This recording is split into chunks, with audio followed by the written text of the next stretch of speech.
Кайсы халk, кайсы ел өзүнүн тарыхын билбесе, ал элдин келечеги болбойт. Биз акыркы 20 жылда кетирген кемчилдигибиз, биз улуттук идеологиябызды, улуттук өзүбүздүн тарыхыбызды унуткандын натыйжасында бир эмес, эки жолу эл толкундады. Эл башкаргандар элден алыстап калды, ошонун жыйынтыгы менен 20 жылдын ичинде башка мамлекеттер өнүгүп өссө, биз бөлүнүп, жарылып, бири-бирибизди өлтүрүп, бийликти алмашып, ушу жетишкенге жетиштик. Биз качан көтөрүлөбүз? Биз качан гана өзүбүздү улут катары сыйлаганда, мамлекетибизди ар бирибиз жүрөгүбүздөн өткөзүп сыйлаганда, бөлүнбөй, жарылбай, ар бир Кыргызстандын кичинекей жерин дагы менин ыйык жерим деп ар бирибиз жүрөгүбүз менен сүйгөндө ошондо көтөрүлөбүз. Мына мен Нарынга бардым, Таласка бардым, Баткенге бардым.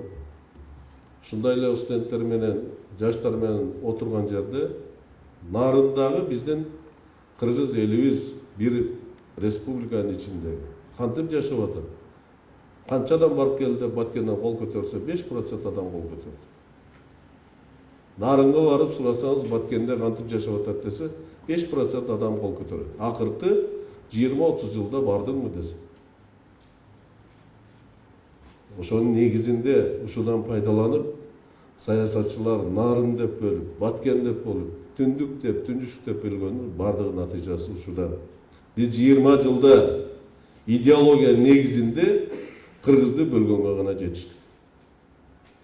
Ошон үчүн Алымбек Татка мына көчкөн сактанып агабыз жакшы айтты. Кайталап айтты. Элим деп, жерим деп ушул окшогон улуу Кыргыздан чыккан инсан кишилер өтүп кеткен. Алардын бардыгы турмушун ушул мамлекет, Кыргыз мамлекети болсо экен, Кыргыз мамлекети сакталса экен деп түзгөн. Анын бардыгын биз унуттук.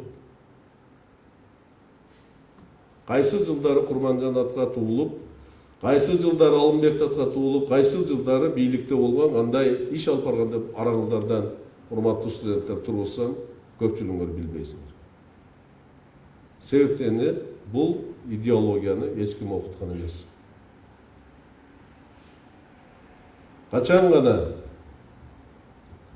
Конституцияда, негизги мыйзамдын ичинде биздин үрп адатыбыз, ата бабадан калган салттар, ошонун жазылбаган өзүнчө эрежелерди Конституция камсымай сайын эч качан ал Конституция элге кызмат кылбайт.